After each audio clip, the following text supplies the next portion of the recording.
Al pie de Sierra Morena y a orillas del río Guadalquivir, se levanta la ciudad de Córdoba, ciudad del Califato de Al-Ándalus.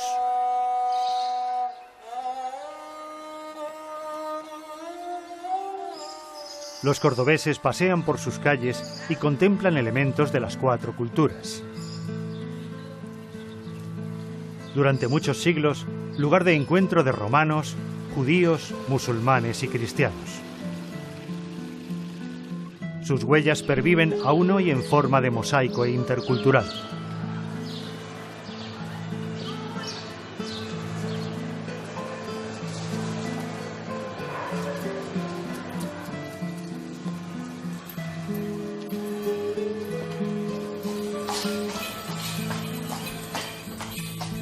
En Córdoba todos los caminos conducen a su mezquita catedral.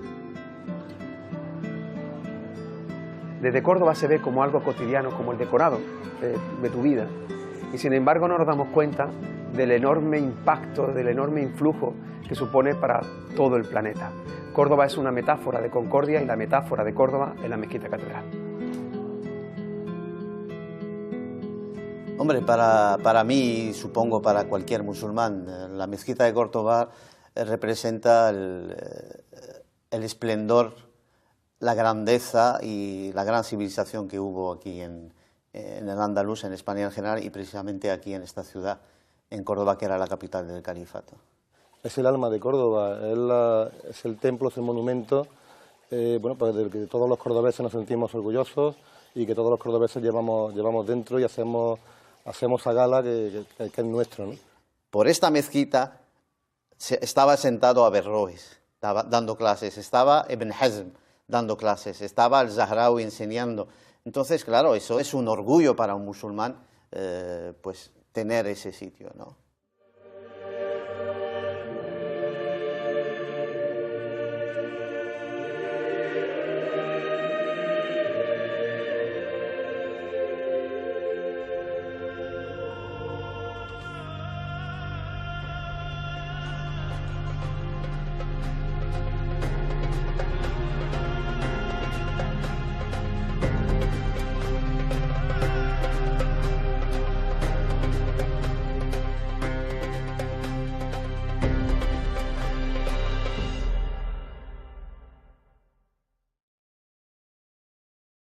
Todo lo que tiene de exótico y de especial para la gente de fuera, para cualquiera de nosotros es algo muy normal, ¿no? Que una mezquita tenga una catedral en sus tripas, ¿no?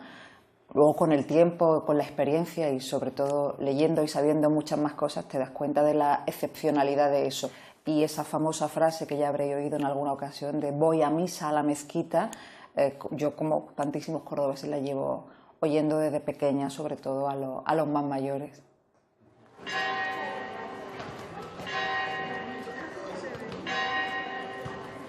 La mezquita, para alguien que os habla, no solamente desde el ámbito municipal y del gobierno de la ciudad, sino como cordobés, es la propia imagen de la ciudad de Córdoba, ¿no? Es impensable irte por el mundo, por cualquier parte del mundo, y hablar de la mezquita de Occidente y el referente, todo el mundo diría, es Córdoba, esa Córdoba de España que tiene la mezquita, que hoy es la Catedral de Córdoba, como un monumento por excelencia absolutamente significativo para todo el mundo y por supuesto para los cordobeses que velamos por ella diariamente.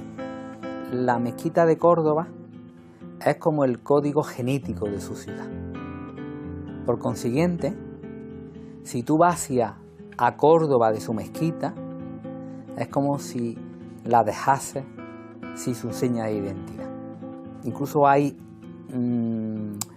algunos autores, historiadores, que la denominan como el último gran monumento de toda la trayectoria mediterránea, ¿no? De las grandes culturas mediterráneas. Yo soy de los que dice que el patrimonio no se hereda. Creo que tiene mucha más responsabilidad saber que estamos de prestado en un tiempo con un patrimonio riquísimo que lo hemos tenido de los romanos, que lo hemos tenido de los visigodos, que lo hemos tenido de los árabes, que lo hemos tenido de toda la época cristiana y la época medieval hasta nuestros días. Córdoba en sí, la esencia propia de Córdoba son su propia cultura. Aquí tenemos el Arco del Triunfo, Fue la entrada principal de Córdoba en la época romana. Fue el puente romano.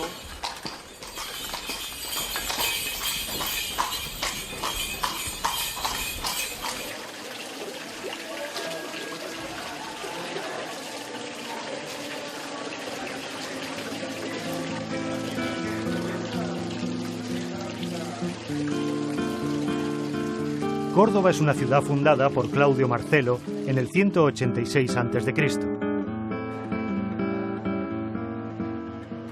Hasta prácticamente el siglo V fue ciudad romana, como demuestran las excavaciones y restos que todavía siguen apareciendo en distintos solares de lo que debía ser la metrópoli mediterránea.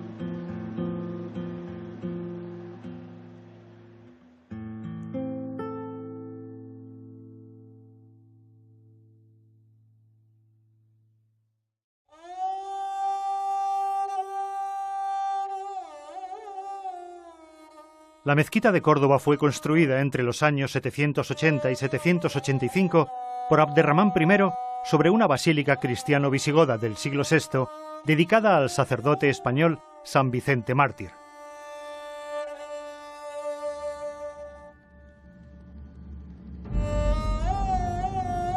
Con la llegada de los musulmanes a la península en el siglo VIII, esa basílica, en época de Abderramán I, tiene un rezo compartido para cristianos, visigodos y para musulmanes. 3 serán las ampliaciones que tendrá el templo árabe durante la época musulmana. Abderramán II amplía la sala de oración hacia el sur con 8 naves. Alakam II aproxima el templo hacia el curso del Guadalquivir con 12 tramos más. La tercera y última ampliación es la que lleva a cabo Almanzor con 8 naves en dirección este.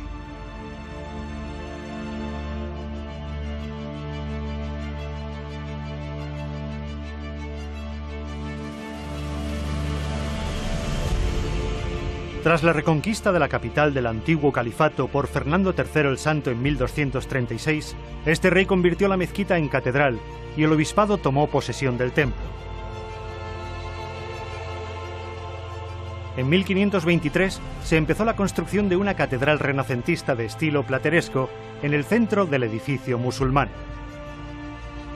En esa época la entonces autoridad municipal tuvo un enorme enfrentamiento con la autoridad religiosa.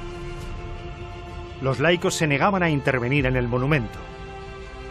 Finalmente medió el rey y autorizó la construcción de la catedral.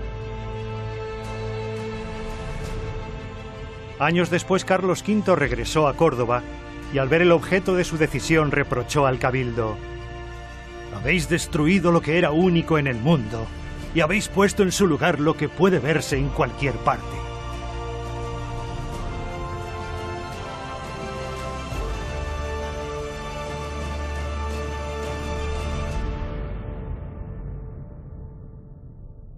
Dentro del monumento se desarrolla lo que es el templo cristiano, lo que es la parte de catedral, pero se conserva todo lo que hay alrededor y de hecho se conserva la parte más rica, incluso la parte más significativa de la religión musulmana, ¿no? Que como es la parte del mihrab, ¿no? Entonces, esa es la diferencia en este sentido. La diferencia que, como ha ocurrido en otras ciudades, en donde las antiguas mezquitas han sido arrasadas para edificar allí la catedral, aquí se conserva, ¿no? Por eso el monumento es un monumento único.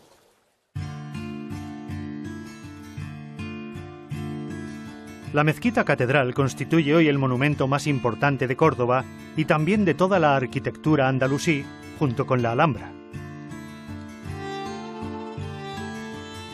Tiene naturaleza de dominio público y trascendencia universal.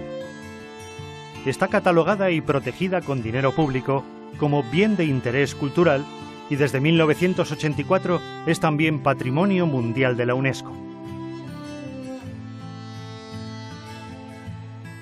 Cuando a una ciudad tiene el honor de que la UNESCO la inscriba en una declaración, es ponerla en el mapa.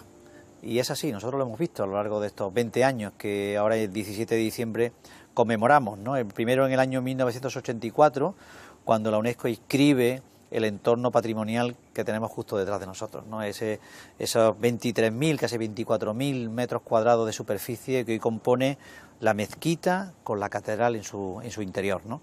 Y justo 10 años después, el 17 de diciembre del 1994, cuando ahora se cumplirán el 17 de diciembre 20 años, pues tuvimos la gran suerte de esa ampliación de la inscripción de la UNESCO a todo lo que sería el casco histórico, que son esos 300 hectáreas que compone pues no solamente la mezquita catedral, el entorno de patrimonio de la humanidad, el entorno de la catedral y de la mezquita, sino todo lo que es el barrio de la Jerquía Sur, lindando con la ribera del río Guadalquivir. Llega desde la torre de la Calahorra prácticamente casi lindando con el lienzo norte de la muralla de Córdoba.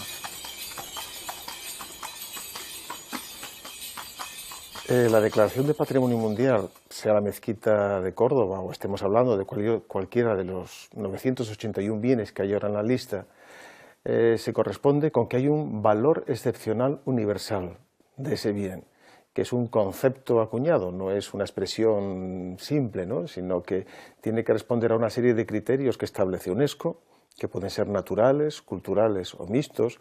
Tiene que tener además un grado de integridad el bien elevado, es decir, que el porcentaje del bien que se mantenga sea lo suficientemente expresivo de lo que fue en el pasado, si estamos hablando de una obra que tiene ya muchos siglos, y tiene que tener además autenticidad, ¿no? Una autenticidad que no haya sido banalizada, que no haya sido sustituida por otros valores, y que a veces esa autenticidad se expresa desde los materiales con los que está hecho ese bien a la utilización que pueda tener o a la percepción que se pueda tener sobre el mismo.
Conforme la democracia se ha ido asentando desde la transición, sobre todo en la última parte de los años 70, principios de los 80, curiosamente los diferentes obispos que han ido llegando a la silla episcopal de Córdoba, con respecto a la mezquita en concreto, han ido estrechando cada vez más el vínculo con la ciudad. Cada vez han puesto más normas, han sido más prohibicionistas, se han negado a que se rodeen películas dentro del monumento, se han negado a que personajes internacionales de la música puedan dar un concierto dentro del monumento, son muy celosos de que cualquier programa de televisión o cualquier programa incluso didáctico, pedagógico, arquitectónico, se ha ido cada vez estrechando más. El actual arzobispo de Sevilla, Juan José Asenjo, le quitó el nombre de mezquita oficialmente al monumento. Y a partir de ahí todos los turistas que llegan a la mezquita catedral ven solamente el título de Catedral de Córdoba. Eso fue realmente ya la gota que colmó el vaso.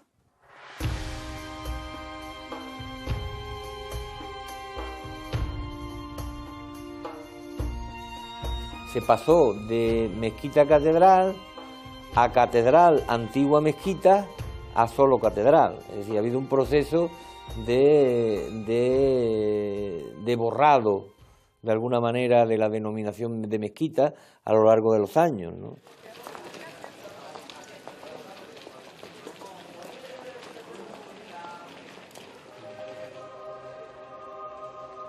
Bueno, ahora la mezquita catedral de Córdoba todos sabemos que dentro hay una catedral, pues es un sitio de culto católico, pues van los católicos a celebrar sus misas, sus bautizos, sus bodas, y aparte de eso, pues es un sitio también turístico que atrae a muchos turistas del mundo entero y que vienen a ver, y lo diré, vienen a ver la mezquita, no vienen a ver la catedral, porque creo que para catedrales pues irán a otros sitios, ¿no?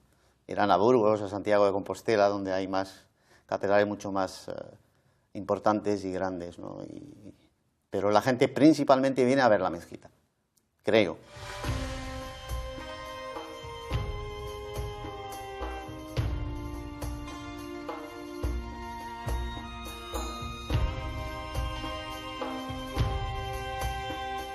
Alguien fue a sacar una entrada, ¿a qué hora abren la mezquita? ¿No? Y la persona encargada que estaba allí en la ventanilla dice, ¿qué está usted diciendo? Hable usted con propiedad, usted no puede decir eso. No, pero bueno, ¿qué me está usted diciendo? Dice, no, que esto no es una mezquita, ¿ve usted? Que esto es una catedral. Es que ahora mismo el monumento es catedral. Ahora no es mezquita, es un templo consagrado a la religión cristiana. Por lo tanto, no es mezquita, es catedral. No se contempla el culto musulmán en el monumento. Es un monumento cristiano y entonces es la Catedral de Córdoba. Antigua mezquita, si quieres. UNESCO no trabaja con sensaciones, como es un comité que trabaja con trabajos científicos, digamos que la cuestión de las sensaciones o algunas cuestiones secundarias, como pueda ser el nombre en una entrada, digamos que le puede dar alguna importancia, pero no hasta el punto de considerar que está haciéndose o cometiéndose algo grave respecto a lo que es el bien. Ahora, dicho esto, para UNESCO es mezquita catedral, la declaración en su día fue la de mezquita catedral. ¿Qué podría preocupar en UNESCO respecto a la mezquita de Córdoba? Pues probablemente la banalización del entorno en el que está. Cuando uno circula por la calle de Anes o por otras calles cercanas a lo que es la mezquita, lo que se encuentra es un zoco en el mal sentido de la palabra, es decir, un zoco turístico, banalizado, con expositores en medio de la calle, es decir, un barrio que ha perdido la esencia y la autenticidad de lo que era la judería de Córdoba hace, no digo hace siglos, sino hace simplemente 40 años, ¿no?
Nosotros no entramos desde el gobierno de la ciudad, no entramos en polémica porque son muchas y buenas las razones que nos unen a la institución del Cabildo Catedral de la Diócesis de Córdoba en sus distintas cátedras en los últimos años, ¿no? Y un ejemplo de ello han sido pues la puesta en marcha de un producto que no era un producto fácil, que era un producto complejo, pero un producto que después de 2 años de vida que inauguraron los príncipes de España, que se llama El alma de Córdoba, nos permitía tener una visión de la catedral y de la mezquita distinta, que es una visita casi personalizada por la noche, donde uno va con un audioguía. En un principio iba a tener un texto más científico, en el que desarrollaba con criterios científicos y objetivos la historia del monumento, pero el obispado lo echó para atrás y convirtió el texto en un texto totalmente catequético. Hoy una persona que va a visitar nocturnamente la mezquita y oye el texto y es un poco crítico, sale escandalizado porque pretenden catequizarte. La Santa Iglesia Catedral es un monumento cristiano, un templo cristiano desde el año 1236. De hecho, si hoy podemos disfrutar de la catedral o de la antigua mezquita catedral, es gracias pues al celo que se ha tenido desde la Iglesia Católica.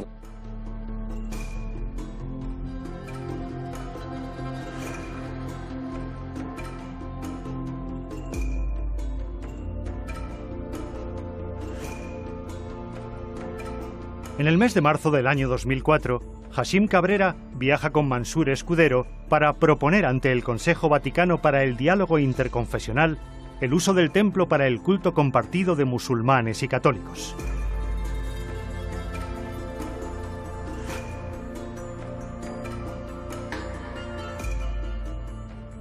Una vez allí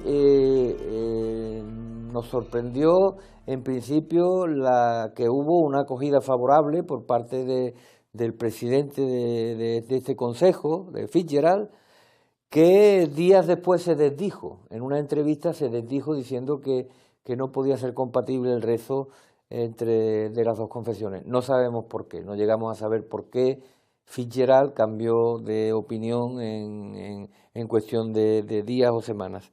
Es como si se hubiesen estado tirando la pelota unos a otros. Es decir, en Córdoba, en el obispado, nos dicen que la capacidad la tiene el Vaticano, y en el Vaticano nos remiten de nuevo al obispado de Córdoba, al cual dirigimos una petición escrita para realizar una entrevista a partir de la cual exponer, digamos, nuestra petición. Es una carta que no fue respondida nunca.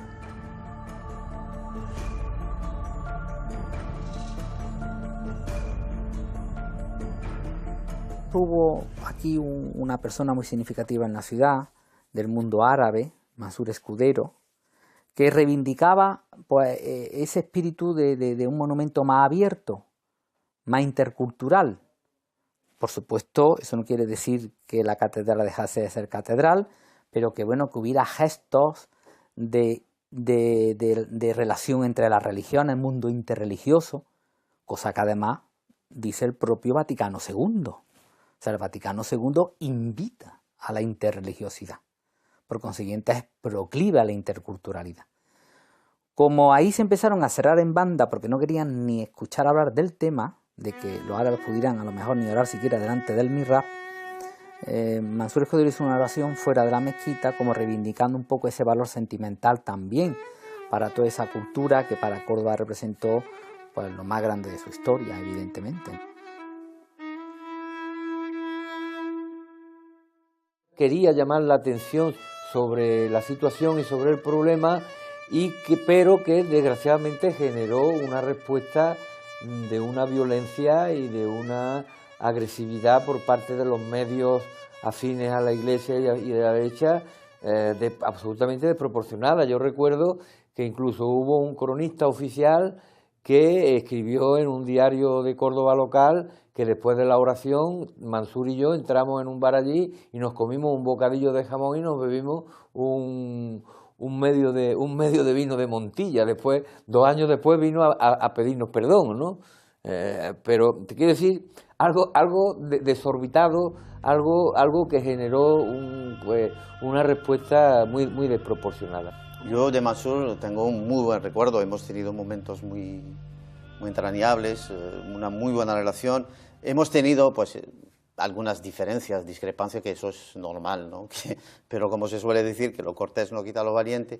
Y una de las grandes discrepancias era sobre el tema ese del rezo. Y lo hemos hablado en su momento, yo personalmente y los miembros de nuestra asociación no estábamos de acuerdo con esa iniciativa porque la veíamos inútil y que iba a traer cosas, iba a traer cosas muy negativas para la convivencia de los musulmanes con el resto de la comunidad y que no va a llevar a nada. Pero él lo veía y es una opinión respetable.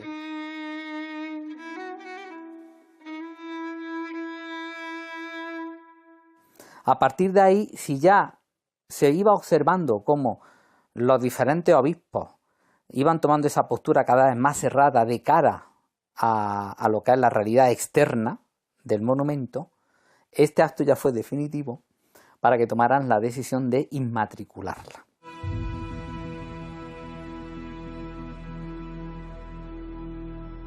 Inmatricular significa registrar por primera vez un bien en el registro de la propiedad. Se inmatricula cuando por primera vez una finca se inscribe en el registro. Que se inscriba en el registro no significa en absoluto que sea del titular. Simplemente es una prueba muy contundente y muy difícil de destruir, pero no deja de ser nada más que una prueba, una presunción. Yo puedo inmatricular mañana la luna y no por eso la luna es mía. Lo que no tiene ni pies ni cabeza es que se puedan inmatricular bienes de dominio público. A nadie se le pasa por la cabeza que pueda registrar por primera vez ni la Alhambra de Granada ni el acueducto de Segovia. De que una cosa es, por ejemplo, el uso, usufructo de un inmueble o de un bien público y otra cosa es que tú seas el propietario, la propiedad, que va en contra de la misma raíz y filosofía del propio Evangelio. Desde el Evangelio, todos los bienes son de todos. Durante los últimos años, la propiedad de muchos bienes que no se sabe si eran eclesiásticos o no, han sido incluidos o inmatriculados bajo la denominación de los distintos obispados, ¿no? Yo creo que el problema es un problema muy general en toda España y que debiera haberse acometido también con unos instrumentos especiales. Es decir, si estamos hablando de una inmatriculación tan generalizada, deberían haberse establecido un plan para haber visto porque estamos hablando desde una catedral hasta una ermita perdida en el medio del campo. Entonces yo creo que eso se ha hecho mal, ¿no? Se ha hecho mal en general. No digo por parte de la Iglesia o de los obispados, que han hecho lo que creían oportuno. ¿Por qué se inmatricula en la mezquita catedral? Se inmatricula porque hay dos normas que son franquistas, que son anomalías en nuestro derecho, que lo permiten. Nada más, así de sencillo. Dos normas que equiparaban en un Estado integrista católico, que es el que existía, con total normalidad, a la Iglesia Católica con la administración y a un diocesano con un funcionario público. Eso tenía sentido en la dictadura franquista, pero carece de sentido común en la democracia, con una constitución que dice que España es un Estado confesional. Esas dos normas son inconstitucionales y están afectas de lo que se denomina inconstitucionalidad sobrevenida. ¿Eso qué significa? Que bastaría con que se acudiese a cualquier juez de instancia para que el juez no las aplicase y las declarase nulas. Cuando Mansur Escudero y el profesor Antonio Manuel Rodríguez empiezan a denunciar en el año 2009 la inmatriculación de la mezquita 3 años antes, absolutamente nadie les hace caso. Yo trabajaba en un medio de comunicación, tenía y tengo muchos amigos periodistas que aparte de compañeros pues son amigos y nadie se hizo eco de eso, nadie le dio, yo no sé si verosimilitud o importancia. Yo creo que siempre es además adecuado dilucidar claramente quién es el propietario de cada bien. Entonces, UNESCO no se va a meter, y en principio no le importa a UNESCO si pertenece al Estado, si pertenece a la ciudad. A UNESCO lo que le importa son sus valores, ¿no? Yo creo que esto es una cuestión que tiene que ser dilucidada dentro de lo que es Andalucía y los responsables del patrimonio andaluz, que es la Consejería de Cultura especialmente. Esto no hubiera ocurrido jamás si en 1998 no se reforma el reglamento hipotecario. En 1998 se reforma el reglamento hipotecario con la intención de que la Iglesia pueda también inscribir bienes en el registro. Yo estoy en contra de ese uso exclusivo y absoluto del derecho de propiedad. Y en concreto, a mí me parece que referido a la Iglesia Católica, cuantas menos propiedades tenga, será mucho más libre. De hecho, el Papa Francisco La invita a salir a la calle, salir de los palacios, vivir la intemperie. Él dice hasta oler a oveja, bueno, todas esas cosas que se han hecho tan famosas por ahí. Pero quiere decir, dejemos esas propiedades que en definitiva no sirven más que para escandalizar a la gente. Y volvamos al Evangelio, que el Evangelio es sobre todo el derecho, el respeto, la igualdad, la justicia con las personas, y ahí todos somos iguales ante los bienes de la tierra.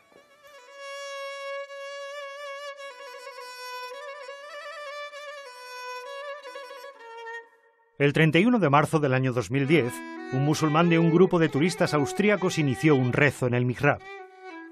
Instantes después, un auxiliar del servicio de seguridad le llamó la atención para que dejase de orar, originándose un forcejeo entre el vigilante y algunos integrantes del grupo, que acabó con 8 turistas acusados de desórdenes públicos, lesiones y atentado contra la autoridad. Una persona, por ejemplo, que te viene, yo qué sé, de Pakistán o de India o de Malasia, pues entra en la mezquita de Córdoba, ve el edificio, pues a lo mejor sin quererlo siente esa necesidad por la importancia que ha tenido ese sitio, esa mezquita en la historia del Islam, de hacer un pequeño rezo. Lo que pasa es que muchas veces esa gente desconoce totalmente esa prohibición que han impuesto ahí de que no se puede. Lo que sí es condenable es el trato que suelen tener de los vigilantes de ahí, porque son muy agresivos. Y eso lo he comprobado yo. Yo como periodista he sacado un micro en el patio de los Naranjos, que no pertenece a la mezquita, que está catalogado como un espacio público en el Plan General de Ordenación Urbana. He sacado un micrófono del medio para el que trabajaba para hacer una encuesta, la típica encuesta turística de qué piensan los turistas. Y de muy malos modos me han dicho, incluso con empujones, que guarde ese micro, que yo ahí no puedo grabar. He preguntado por qué y me han dicho que porque a ellos les daba la gana de que ahí no se... con muy malos modos, ¿no? Esto me ha ocurrido años atrás. Entonces han sido muchos los testimonios, tanto de compañeros periodistas a los que no han dejado hacer su trabajo, dentro del patio de los Naranjos, insisto, un lugar público. En junio del año pasado, del 2013, quedamos, Marta, Antonio Manuel y yo, 3 cordobeses que, bueno, queríamos un poco intercambiar nuestras impresiones sobre el monumento, sobre la maravilla que tenemos aquí detrás, ¿no? Sobre la mezquita catedral.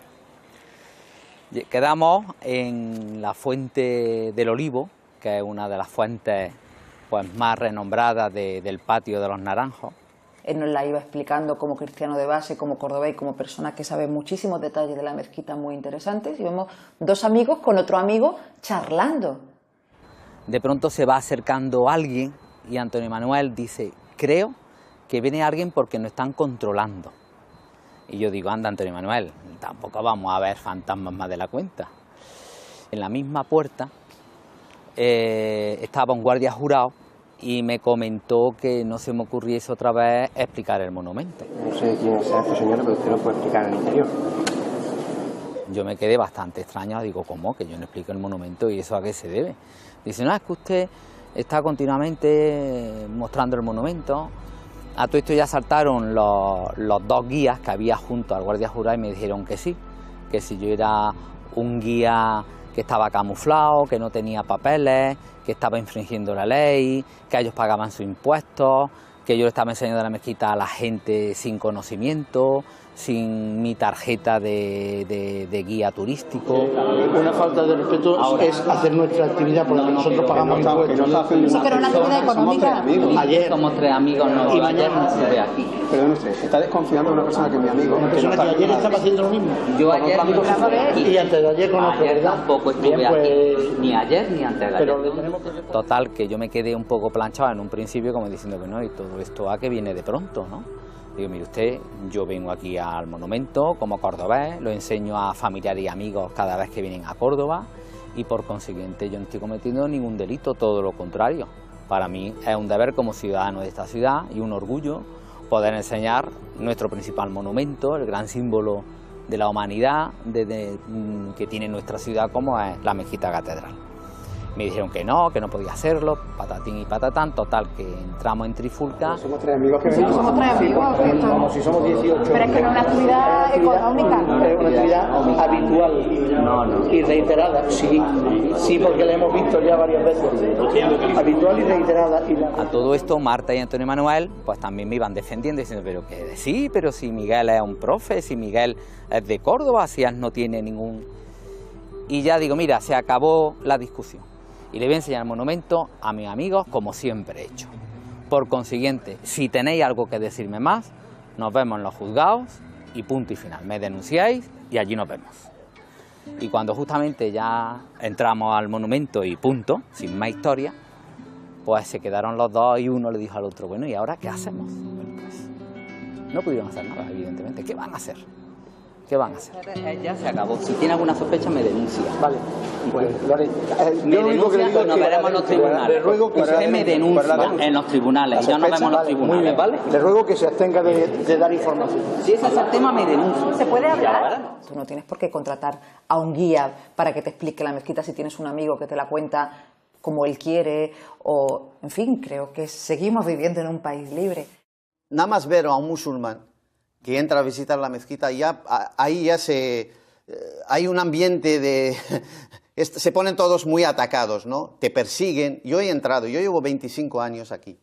Entonces, si viene un familiar, un amigo, un conocido aquí a Córdoba, pues una de las visitas obligatorias es ir a la mezquita, ¿no?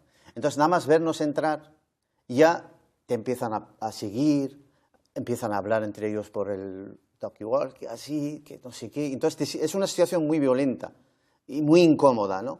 Mi visión personal es que están realmente asustados, que hay mucho nerviosismo al respecto. No sé exactamente a qué le tienen miedo, pero está claro que el miedo está ahí, si no, no se comportarían de esta manera. La administración de ese sitio pertenece a quien pertenece, ¿no? Entonces, ellos imponen una serie de normas dentro, y si una persona, aún sabiendo estas normas, quiere provocar y crear una situación de tensión, sea una persona de aquí o de fuera, hombre, eso no lo veo bien, ¿no? Porque no va a llevar a nada, ¿no? Solamente salir en la prensa, que haya bronca y todo eso, y eso a los musulmanes que vivimos aquí no nos interesa. Supongo que conocéis Pompeya. Ahí, en la entrada de una de las casas que se conservan ahí, hay un mosaico con la imagen de un perro y abajo pone Cabe Canem, cuidado con el perro. Pues un Cabe Canem debía haber en forma de mosaico bonito en la puerta de la mezquita para que todos los visitantes sepan con quién se topan. Yo creo que el mensaje es muy claro. Sed perros de presa, con todos mis respetos para los trabajadores de la mezquita, y además es algo que se ha agudizado en los últimos tiempos.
El uso más importante del monumento no es el confesional.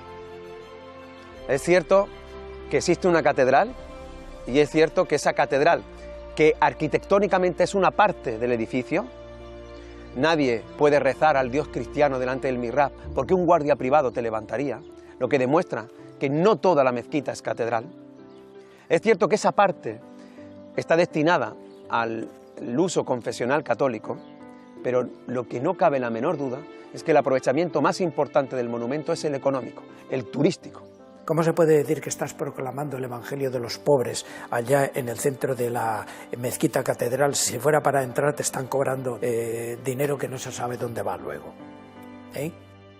Para acceder al edificio no estamos dando un donativo a pesar de que la jerarquía católica lo llame donativo. Si eso fuese así, todos seríamos feligreses. No es un donativo, es una auténtica entrada. Se tiene que saber cuánto dinero recibe el Cabildo por la entrada de entrar al monumento cada año. Rondará el 1,5 millones de turistas los que visitan el monumento. Estamos hablando, junto con la Alhambra de Granada y con la Sagrada Familia de Barcelona, de los 3 monumentos del país que reciben más visitas turísticas. Es el gran negocio de la ciudad, sin ninguna duda. Eso tiene que ser transparente. Y para que sea transparente, lo tiene que llevar un patronato público, que es el que lleva las cuentas con transparencia. Nosotros no vamos a entrar en si cumple o no la ley de Dios. Estamos pidiendo que cumpla la ley de los hombres, la ley de transparencia. Se la exigimos a la corona, se lo exigimos a los sindicatos, se lo exigimos a los partidos y también se le exigimos a la jerarquía católica.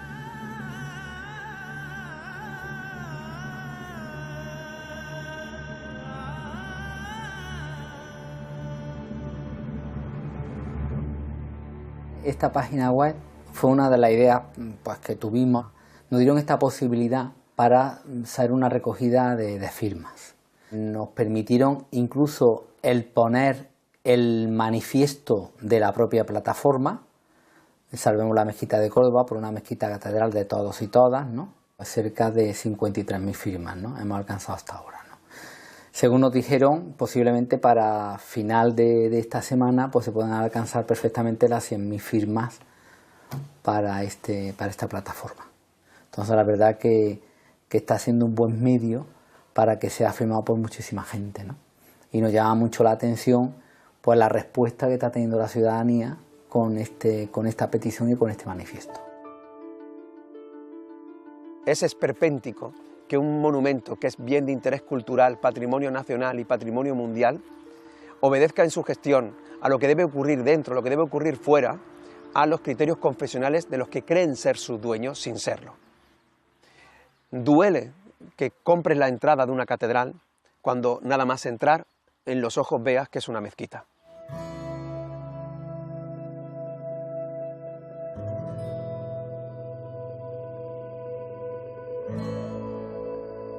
En el mes de junio del año 2014 se cumplen 30 años de la declaración de la mezquita como Patrimonio Mundial de la UNESCO.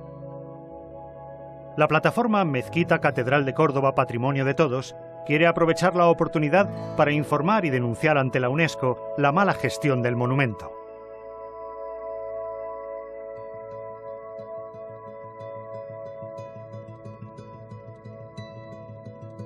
Desde el nombre hasta lo económico, pasando por la titularidad, es lo que nosotros como plataforma pedimos.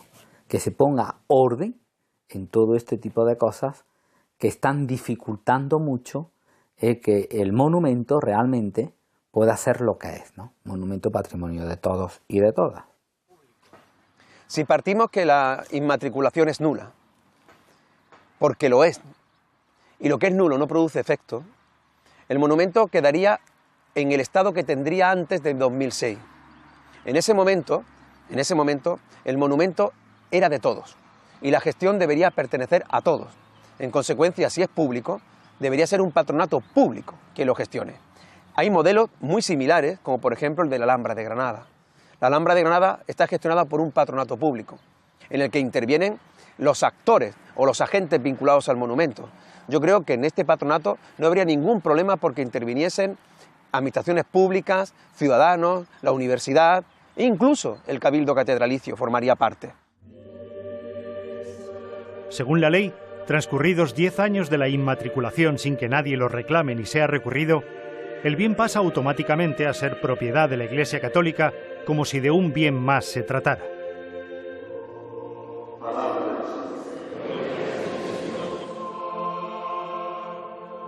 Por eso estamos trabajando, sobre todo, con estas dos fechas fundamentales, estos 2 años, 2014 por lo que significa los 30 años como declaración del Patrimonio Mundial de la Humanidad, y el 2016 por lo que puede suponer como pérdida para la ciudad de Córdoba el que el obispado se quede como propietario definitivo del monumento, que significa, como dije al principio, realmente el alma de la ciudad, ¿no?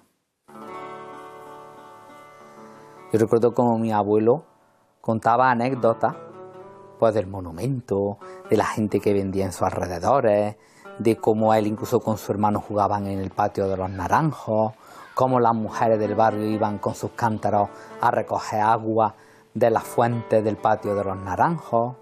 Pues anécdotas en las que el pueblo llano vivía su monumento con toda la tranquilidad del mundo.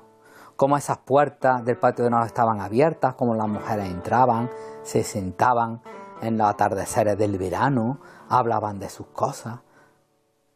El espacio lo hacían público, el espacio lo hacía de la gente, no había ningún problema. Tendría yo de añillo así, me imagino, aquí. Aquí estoy yo justamente en la torre de la catedral, que antiguamente se permitía el acceso. Y fijaros, los niños sentados aquí, ahora cualquiera deja que tú te puedas sentar aquí para que te hagan una foto, ¿no? Y al fondo se ve el patio de los Naranjos, con sus palmeras, está en la Puerta de las Palmas, que es el acceso principal a lo que es la mezquita, ¿no? Aquí también estoy en la Puerta del Perdón, en el que estamos mirando la cúpula de acceso a lo que es el patio de los Naranjos, ¿no? Como veis, el más chiquito de la familia soy yo.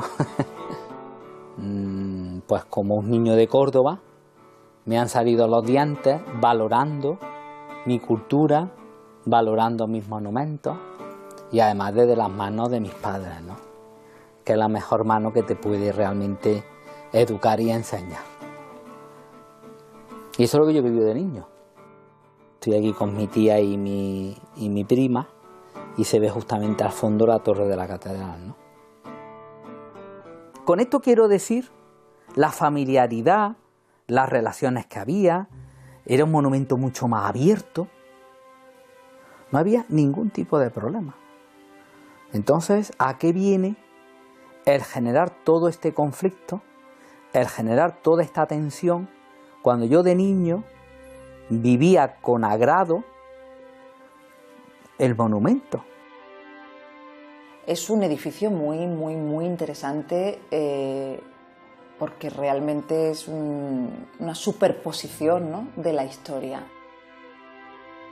Independientemente de las razones económicas, de las razones, vamos a decir, dinerarias, de los 13 millones de euros que gane la Iglesia limpios de impuestos cada año con la entrada de visitantes, etcétera, es la propia fuerza simbólica que tiene ese lugar, ¿no? Ese lugar donde han convivido y han adorado a Dios, pues gente de todas las culturas, de todas las religiones, etcétera, etcétera.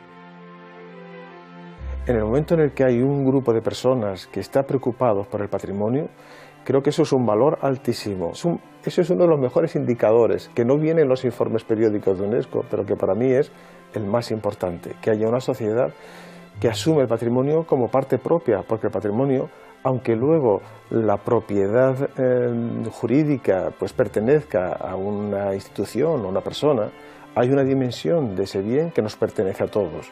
Por eso están las leyes de patrimonio, para asegurar que esa parte que nos pertenece a todos no quede menoscabada.